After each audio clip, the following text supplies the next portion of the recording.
মৰমৰ ছাত্ৰ-ছাত্ৰীসকল তোমালোক সকলোকে মোৰ অন্য এটি ভিডিঅ'লৈ স্বাগতম জনাইছোঁ। আজি আমি সপ্তম শ্ৰেণীৰ লেচন নম্বৰ 2 উৰুকা এডভেঞ্চাৰ শীৰ্ষক পাঠটিৰ প্ৰশ্নোত্তৰ সম্পৰ্কে আলোচনা কৰিম। আগৰ ভিডিঅ'ত আমি প্ৰশ্ন 6 লৈকে আলোচনা কৰিছিলোঁ। আজি আমি 7 নম্বৰ প্ৰশ্নৰ পৰা আলোচনা কৰিম। আহাচোন আমি প্ৰশ্নসমূহৰ মাজলৈ যাওঁ। নম্বৰ প্ৰশ্নটো কি কৈছে? Read the story and write down the words ending with ly. One is done for you. এতিয়া ষ্টৰিটো পঢ়িব কৈছে, কাহিনীটো, আৰু কি কৰিব কৈছে?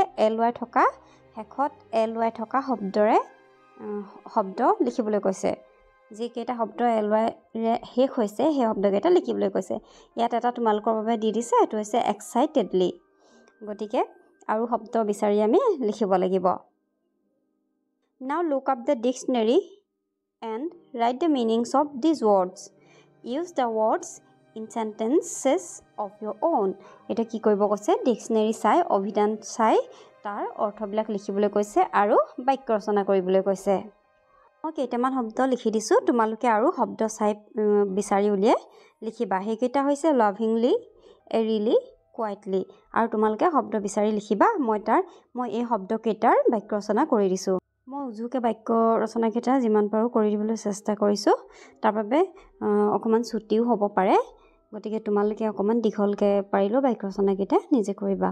Excitedly, she talked excitedly about her new car. তাই নতুন গাড়ীখনৰ বিষয়ে খুব এক্সাইটেড হৈ, মানে খুব উত্তেজনাপূৰ্ণভাৱে কথা কৈ আছিল, নতুন কাৰখনৰ বিষয়ে কৈ আছিল। লাভিংলি, খুব মৰমত, মহাত্মা গান্ধী লাভিংলি কল্ড বাপুজী। মহাত্মা গান্ধীক মৰমতে কি বুলি কোৱা হয়? বাপুজী বুলি কোৱা হয়। Quietly, Shi was crying quietly. Quietly মানে শান্তপূৰ্ণভাৱে বা নীৰৱে। তাই নীৰৱে কান্দি আছিল। এৰিলি, খুব কৰ্কশ। Ram heard an eerily sound at midnight. ৰামে মাজনিশা এটা কৰ্কশ চাউণ্ড শুনিবলৈ পাইছিল। এতিয়া আমি 8b চাওঁ আহাচোন। 8b কি কৈছে? Read the paragraph given below carefully. They describe what the friends did on Uruka night. তলত পেৰাগ্ৰাফ এটা দিয়া আছে। এই পেৰাগ্ৰাফকেইটা ধুনীয়াকৈ সাৱধানে পঢ়িব কৈছে আৰু উৰুকা ৰাতি কি হৈছিলে সেয়া তাত দিয়া আছে। All the words highlighted in italics bold refer to actions that took place in the past. আৰু যিবিলাক শব্দ ইটালিক্সত দিয়া আছে, মানে বেকাকৈ যিবিলাক শব্দ দিয়া আছে, এইবিলাক চব পাষ্ট টেন্সত বুজাইছে, মানে অতীতকালত বুজাইছে। এতিয়া কি কৈছে? আমি পেৰাগ্ৰাফকেইটা পঢ়োঁ আহাচোন। Mahen and his friends decided to hold a feast together. Mahen আৰু তাৰ বন্ধুসকলে এটা ভোজ একেলগে খোৱাৰ সিদ্ধান্ত লৈছিল। ডিচাইডেড মানে সিদ্ধান্ত লৈছিল। They plan to hold the feast at Mahen's compound.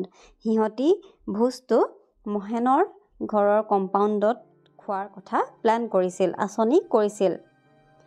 Mahen and Sanju said that they would do the shopping for the feast at the nearby market. Mahen আৰু সঞ্জুৱে কৈছিল যে সিহঁতি ওচৰৰ বজাৰখনতে ভোজৰ বাবে চব বজাৰ কৰিব। Mahen's friends Nantu and Rinku suggested that they should cook for the feast themselves. মহেনৰ বন্ধু নান্টু আৰু ৰিংকুৱে কি পৰামৰ্শ দিছিল? যে সিহঁতৰ ভোজৰ কাৰণে নিজে বনাব। Ruman offered to cook the vegetables and fish. ৰুমনক কি বনাবলৈ দিয়া হৈছিল? ভেজিটেবল, পাচলিবিলাক আৰু মাছ বনাবলৈ দিয়া হৈছিল। Sanju and Nantu said that they would cook the rice, the lentils and the chicken. Sanju আৰু নান্টুৱে কি বনাম বুলি কৈছিল? সিহঁতি ভাত বনাব আৰু দালি বনাব আৰু চিকেন বনাব।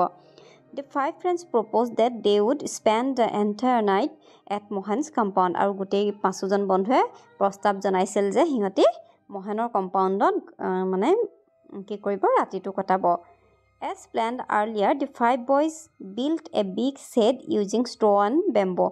আৰু যেনেকৈ তাহাঁতি আঁচনি কৰিছিল তেনেকৈ 5জন ল'ৰাই কি কৰিলে? এটা মানে ভেলাঘৰ টাইপৰ বনালে। বাঁহ আৰু নৰা দি পিনি সিহঁতি ভেলাঘৰ বনালে। Ruman's uncle help them with the task. আৰু এই কামটোত ৰুমনৰ আংকলে খুৰাকে সহায় কৰিলে। The boy joyfully cooked for the feast with a little supervision and help from Mahen's mother. আৰু ল'ৰাকেইটাই আনন্দ মনেৰে কি কৰিলে?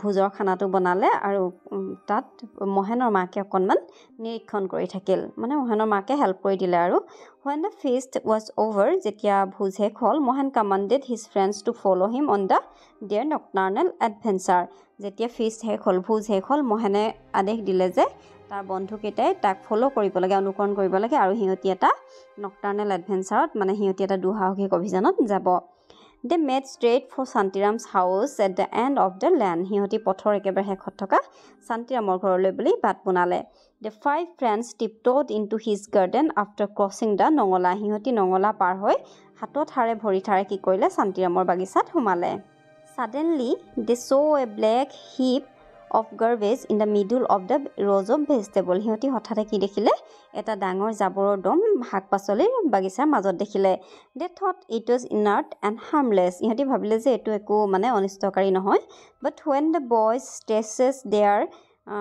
hands to pick the vegetables the heap suddenly moved আৰু যেতিয়া লৰাকেইটাই মানে কি কৰিলে জাবৰৰ ভেজিটেবল ছিঙিবৰ কাৰণে শাক-পাচলি ছিঙিবৰ কাৰণে হাত আগবঢ়ালে তেতিয়া জাবৰৰ দমটো লৰচৰ কৰি উঠিল terrified they fled for the from the scene what a narrow escape they had আৰু ভয় খাই সিহঁতি তাৰ পৰা পলাই পত্ৰং দিলে মানে সিহঁতি তাৰ পৰা ভাবিলে যে কি ভাল বাচিলো মানে ভাগ্যে বাচিলো বুলি সিহঁতি ভাবিলৈ ধৰিলে কি বুলি কৈছে now sit in groups এটা গ্ৰুপত বহি then using verbs in similar forms tell the group how you celebrated one of your festivals this year did you have an adventure like Mohan or was it a rather ordinary experience for you এটা গ্ৰুপত বহি তোমালোকে এটা paragraph লিখিব লাগে য'ত তোমালোকে মানে ইনক্লুড কৰিব লাগিব তোমালোকে এনেকুৱা ধৰণৰ কিবা এডভেঞ্চাৰ এই বছৰ কৰিছিলা নেকি মানে অভিযান কিবা কৰিছিলা নেকি সেই বিষয়ে লিখিব লাগে Remember to include the following points to describe your experience. এতিয়া খালি মনত ৰাখিবলৈ কৈছে এতলৰ যিকেইটা পইণ্ট দিছে সেইকেইটা তোমালোকৰ যাতে পেৰাগ্ৰাফটোত সোমায় সেই পইণ্ট কেইটা হৈছে how you plan for the festival তোমালোকে ফেষ্টিভেলটোৰ কাৰণে কেনেকৈ প্লেন কৰিছিলা with whom you celebrated it কাৰ লগত চেলিব্ৰেট কৰিলা what was prepared for the festival preparation কি কৰিছিলা what you ate and who did the cooking তোমালোকে কি খাইছিলা কোনে বনাইছিল what adventures you had with your friends আৰু তোমালোকে তোমাৰ বন্ধুবিলাকৰ লগত কি অভিযান কৰিছিলা ইয়াত এটা চমুকৈ পেৰাগ্ৰাফ লিখি দিছো my friends and I plan to celebrate the Bhogali Bihu this year together at our home মোৰ বন্ধুবিলাক আৰু মই ভোগালী বিহু এই বছৰ ভোগালী বিহুটো আমাৰ ঘৰত পতাৰ সেলিব্ৰেশন কৰাৰ প্ল্যান কৰিছিলো we plan to hold a feast in the ভেলাঘৰ আমি প্ল্যান কৰিছিলো আমি ভেলাঘৰত এটা ভোজ খাম My friends, মোৰ বন্ধু ৰাম, সীমা, ৰেণু and Mohan decided to cook the food at ভেলাঘৰ আৰু মোৰ ফ্ৰেণ্ড ৰাম, সীমা, ৰেণু আৰু মোহনে কি কৰিলে বনাবৰ কাৰণে ভেলাঘৰতে খানা বনাবৰ কাৰণে ডিসাইড কৰিলে সিদ্ধান্ত ললে Ram and Mohan cooked the rice and meat with the help of my mother and I with my friends cooked eggs and fish with the help of my uncle and at last we will sit together and eat the food Ram আৰু মোহনে মোৰ মাৰ help লাগি মাংস বনালে আৰু মই মোৰ বন্ধু আৰু খুৰাৰ হেল্প লাগি এগছ আৰু ফিশ বনালো আৰু হেকত সকলোৱে after the feast we decided to spend the night in the ভেলাঘৰ আৰু ভোজ হৈ যোৱাৰ পিছত আমি ভেলাঘৰতে ৰাতিটো কটোৱাৰ সিদ্ধান্ত কৰিলো at midnight মাজনিখা we heard an eerie sound আমি এটা কৰ্কশ সাউণ্ড শুনিবলৈ পালো we screamed and ran towards our home আমি চিঞৰিলো আৰু ঘৰলৈ দৌৰ মাৰিলো বা এটো তোমালোকে স্ক্ৰীম নিদি উই স্কেয়াৰ্ড বুলিও দিব পাৰা আমি ভয় খালো আৰু ঘৰলৈ দৌৰ মাৰিলো বুলিও দিব পাৰা বিটো কৈছে Name a festival that all Indians celebrate in the month of January জানুৱাৰী মাহত সকলো ভাৰতীয় উদযাপন কৰা এটা ফেষ্টিভেলৰ নাম ক'বলৈ কৈছে and discuss with your partner and write a few lines on it আৰু তোমাৰ বন্ধুৰ সৈতে আলোচনা কৰি তাৰ বিষয়ে কেইটামান বাক্য লিখিবলৈ কৈছে এতিয়া কথাটো হ'ল কি জানুৱাৰী মাহত আমি সকলো ভাৰতীয় উদযাপন কৰা এটা দিৱস হৈছে গণতন্ত্ৰ দিৱস আমি যেটো 26 জানুৱাৰী তাৰিখে উদযাপন কৰো গতিকে মই গণতন্ত্ৰ দিৱসৰ বিষয়ে কেইটামান বাক্য লিখি দিছো The festival that all Indians celebrate in the month of January is the Republic Day which is celebrated on the 26th of January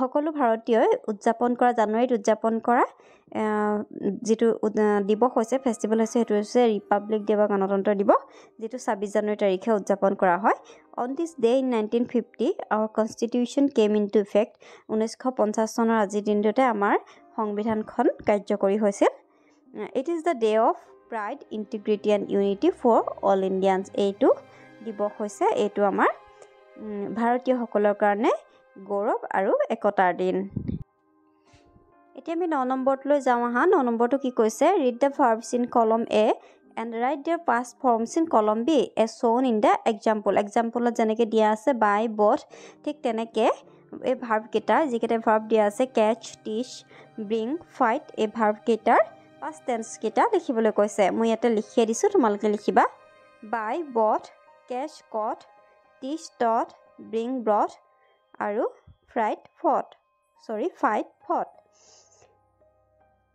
দহ নম্বৰটো কি কৈছে চাওঁ আহাচোন What did you notice about the words in column B above এই column B টোত যেকেইটা শব্দ দিছে সেইকেইটাত কিবা নটিচ কৰিছিলা নেকি বুলি সুধিছে Notice that the GST in all the past forms is pronounced as the T is pronounced in caught আমি ইয়াত যিকেইটা GST মানে উচ্চাৰণ কৰিবলৈ দিছে সেই GSTটো আমি কি বুলি উচ্চাৰণ কৰিছোঁ T উচ্চাৰণ কৰিছোঁ যেনে caught এনেকৈ উচ্চাৰণ কৰিছোঁ caught taught brought fought এনেকৈ উচ্চাৰণ কৰিছোঁ গতিকে bought caught taught brought fought Can you think of more words ending with GST তেনেকৈ GST ৰে শেষ হোৱা আৰু শব্দৰ কথা তোমালোকে ভাবি পাইছা নেকি সুধিছে work with a friend practice saying aloud the words you have listed আৰু যিকেইটা শব্দ তোমালোকে বিচাৰি পালা সেই শব্দকেইটা কোৱাৰ অভ্যাস কৰিবলৈ কৈছে মই ইয়াত শেষত GST থকা কেইটামান শব্দ লিখি দিছোঁ যেনে bright delight night light fight তোমালোকে আৰু কেইটামান শব্দ বিচাৰি উলিয়াই লিখিবা এতিয়া 11 নম্বৰটো কি কৈছে look at the pictures in the box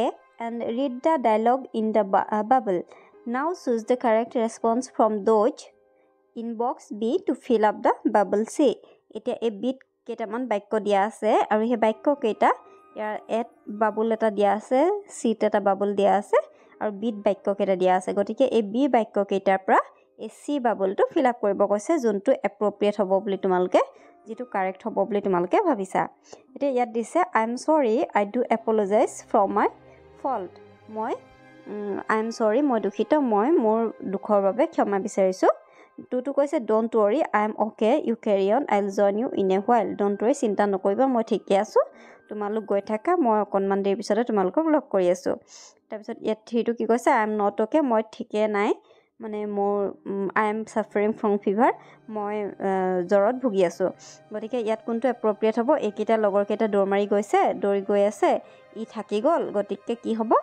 ই ক'ব যে ডোন্ট ৱৰি চিন্তা নকৰিবা তোমালোক গৈ থাকা মই ঠিকে আছোঁ মই তোমালোকক অলপ সময়ৰ পিছত লগ কৰি আছোঁ গতিকে ইয়াত টুটো হ'ব মই টুটো ইয়াত দি দিছোঁ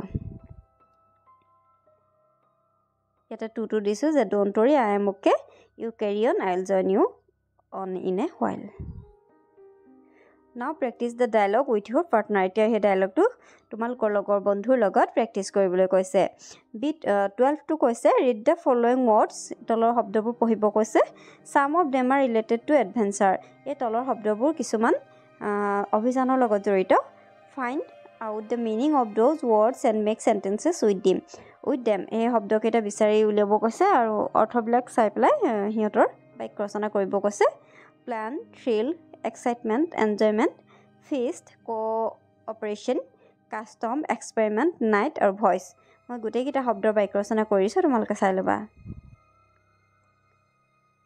মই শব্দটোৰ লগত অৰ্থও লিখি দিছোঁ তোমালোকে চাই ল'বা plan decide on and make arrangements for in advance plan মানে হৈছে আঁচনি কৰা মানে আগতীয়াকৈ যিটো আমি ডিচাইড কৰা আই হেভ এ ৱণ্ডাৰফুল প্লেন মোৰ এটা মানে বঢ়িয়া প্লেন আছে বা ভাল আঁচনি এটা আছে এইটো কি কৈছে I have a wonderful plan cooperation মানে সহযোগিতাই কৰা the action or process of working together to the same end আমি যিকোনো এটা কাৰ্যত একেলগে কাম কৰাটো বা সহযোগিতা আগবঢ়োৱা by cooperation we can solve all problems সহযোগিতাৰ দ্বাৰা আমি সকলো প্ৰব্লেম ছল্ভ কৰিব পাৰোঁ thrill to cause excitement thrill মানে হৈছে উত্তেজিত বা শিহৰিত হোৱা the boys were thrill to see a lion ল'ৰাবিলাকে সিংহটো দেখি শিহৰিত হৈ উঠিছিল কাষ্টম মানে হৈছে প্ৰথা the habit of a community যিটো সম্প্ৰদায়ৰ বা সমাজৰ এটা অভ্যাস every country has its own custom প্ৰতিখন দেশৰে নিজা নিজা প্ৰথা ৰীতি নীতি থাকে এক্সাইটমেণ্ট মানে উত্তেজনা a feeling of great এন্থাছিয়াছিজম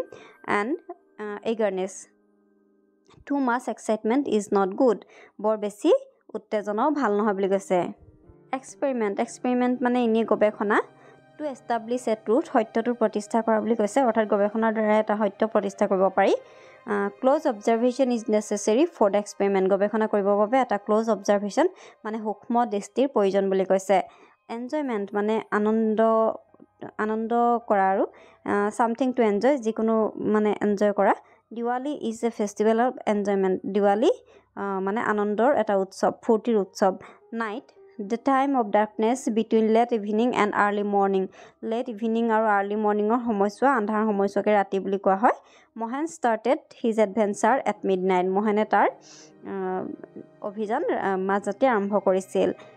fist মানে ভোজ, a rich splendid meal. They arrange a feast for the Uruka night, সিহঁতি উৰুকা ৰাতিৰ কাৰণে এটা ভোজৰ আয়োজন কৰিছিল। আৰু শেষৰটো হৈছে voice, the sounds that comes from the mouth, যিটো আমাৰ কণ্ঠৰ পৰা ওলায়, মুখৰ পৰা ওলায় চাউণ্ড, সেইটোকে ভইচ বুলি কোৱা হয়। হাৰ ভইচ ইজ ভেৰি চুইট, তাইৰ ভইচটো খুব মিঠা বুলি কৈছে। গতিকে মৰমৰ ছাত্ৰ ছাত্ৰীসকল, আজি পাঠত আমি ইয়ালৈকে আলোচনা কৰিলোঁ। পৰৱৰ্তী পাঠৰ বাবে তোমালোকে মোৰ চেনেলটো ছাবস্ক্ৰাইব কৰি ল'বা। Thank U.